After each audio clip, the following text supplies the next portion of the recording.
When I was a child, I fell in love with the story of Corduroy. It was one of my favourite books. This little sweet bear who was desperate to have a home of his own really captured my heart. So when I became a mum, I couldn't wait to share this story with my own son. He loves soft toys just as much as I do, so I knew it was going to be a firm favourite with him as well. And when I looked back through the book, it gave me some ideas for some things I could make for my son. So that's what this video is about. Today I'm going to show you the really special birthday gift I made for my son this year. And it's all centred around this lovely story, Corduroy, by Don Freeman. Now, I'm not an expert in making toys or an expert in making anything really, but this video is just going to show you my little journey that I went on to make this gift for my son. So you'll see the ups and the downs, and I hope you enjoy it. Now, Corduroy has a little bed in the story, so first things first, I had to go and buy a small bed for the Corduroy that I was going to make. So I got this duck-tig bed from Ikea. It's a children's toy bed in the children's section of Ikea, and it comes flat packed, and it's really simple to put together.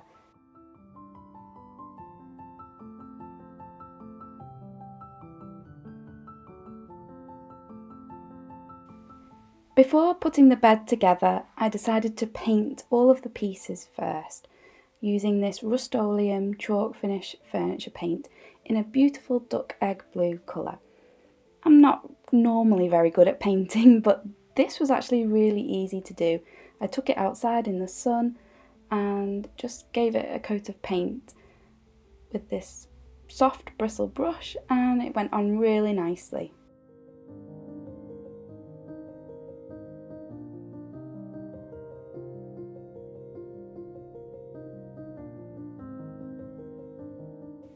Now, the Ikea toy bed comes with some bedding itself. It comes with a little quilt and a pillow, but I decided that I wanted to make my own for this to make it extra special. But it's nice to have these extras, and they can be played with as well, so nothing goes to waste.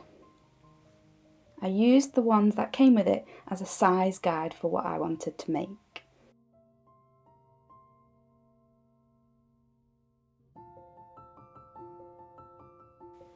By this point, the paint had dried and I had sanded it back a bit to get any lumpy bits off and to give it a bit of a distressed look. And now it was time to put the bed together, following the instructions, which was really simple.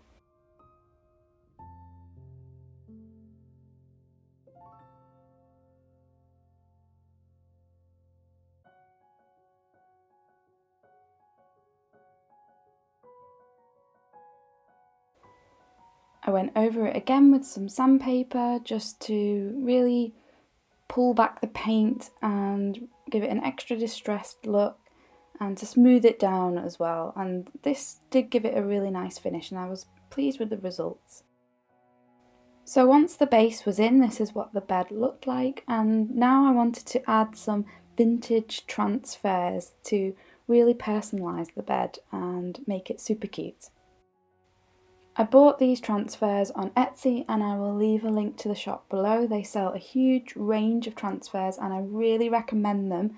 They're good quality and they came really quickly, so I was very pleased with those. It is a little bit of a tricky process, but you just have to cut out your transfer, then soak it in some warm water, and then you apply it to the wood and carefully peel the backing paper off.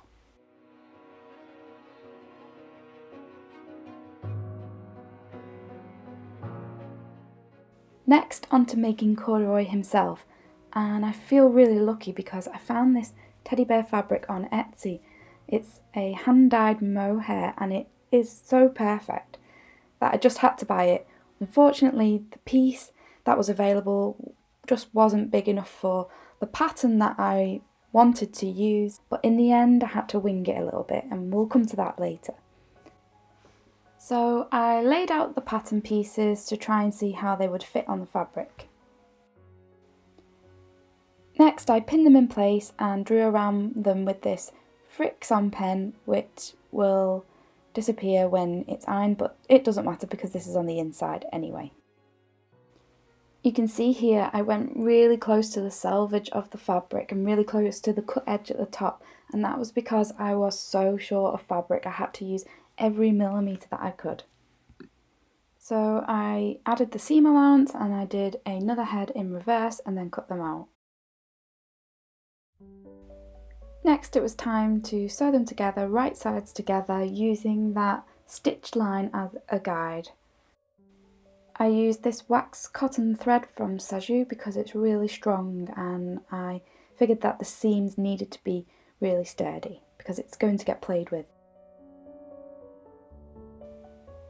Using a double strand of thread, I carefully used a back stitch to sew the parts of the bear together.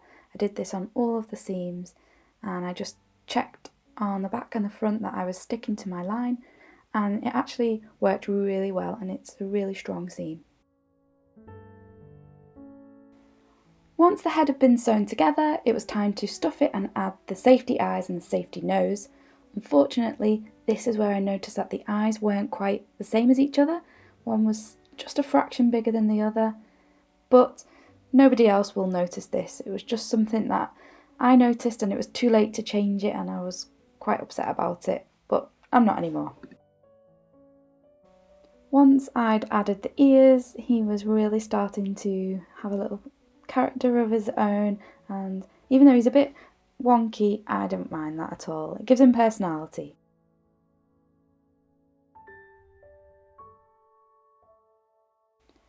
So now it was on to making the arms and legs, and this is where I realised I did not have anywhere near enough fabric to even squeeze in the body. So I started to panic, but I thought, well, I'll just make the legs and arms and stuff them. They were really simple to make.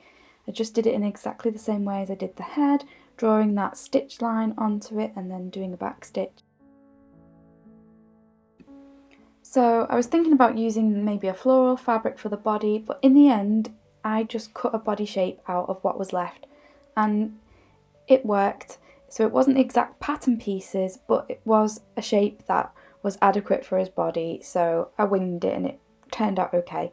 So here I am stitching the head to the body, and to enclose the stuffing I did a nice ladder stitch, which is really simple but effective.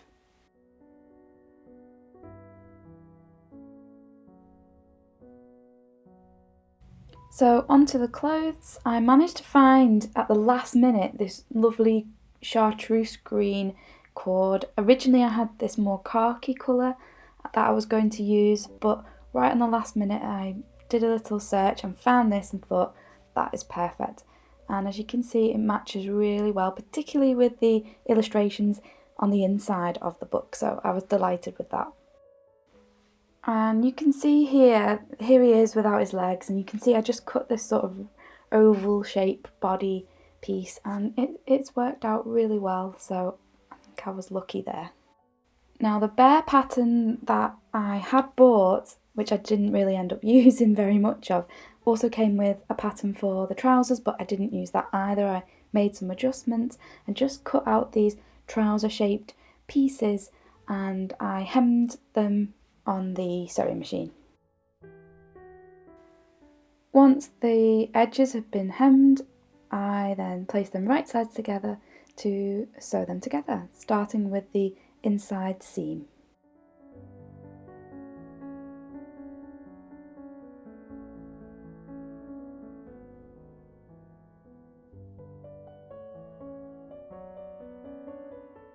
So the trousers actually ended up fitting really nicely, and I added the braces at the end. I forgot to film that bit, but you'll see what they look like.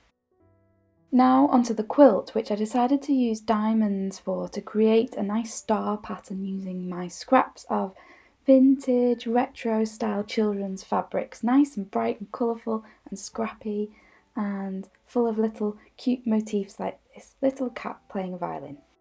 So after basting all of the shapes, and I did them all in the same direction so the little flaps all face the same way, I stitched them together just as you normally would with EPP, just a simple whip stitch. Once the star was complete, it was time to applique it to my backing quilt. So I have backing fabric there and some wadding underneath.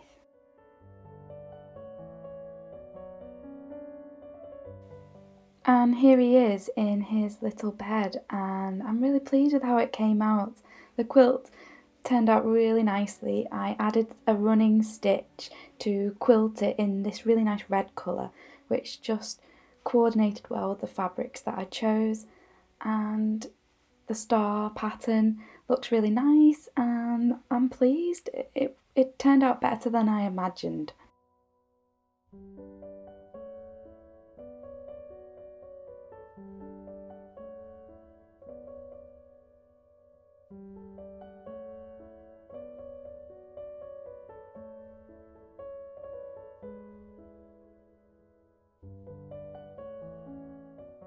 The last thing that I need to do is just stitch a button on, just one button, because in the story he loses the other one.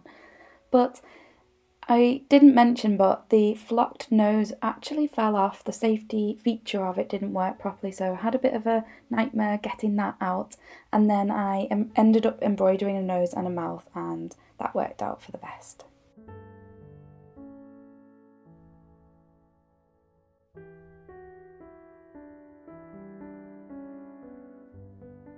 I made a little cushion as well and added a little star to that, and this is the mattress that I made. So I just made a cover out of some really cute fabric that I had and put some foam in the middle. The foam that I usually use for sewing cases and baskets and things.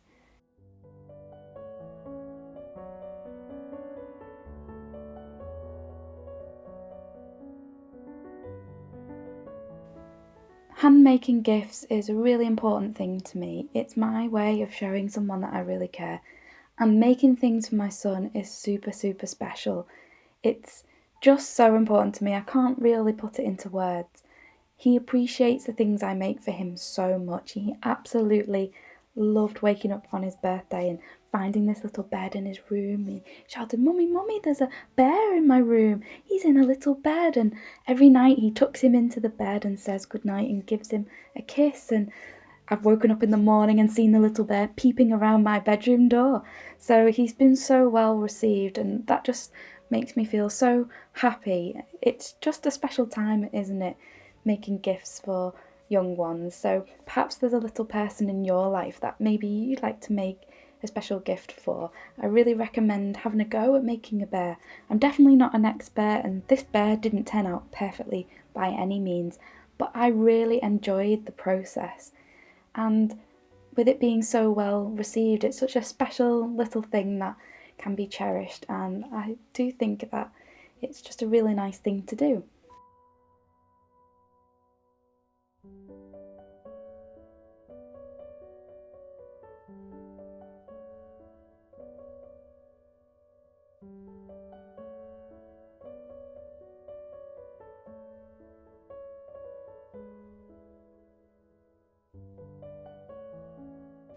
The final thing that I made for my son was the birthday crown that I make every year for him.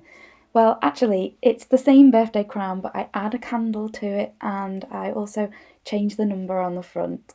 And it's become a bit of a tradition in our household to have this birthday crown when it's your birthday, and he loves having that.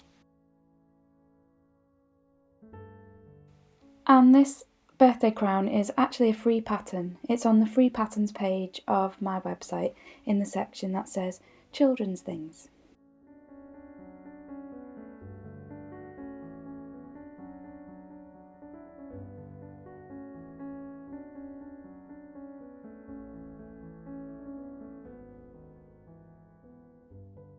I hope you enjoyed this video. Thank you so much for stopping by, and if you haven't subscribed to my channel but you really enjoyed this video, I'd love it if you did subscribe, because it would be lovely to see you here again. Thanks so much. Take care. Bye bye.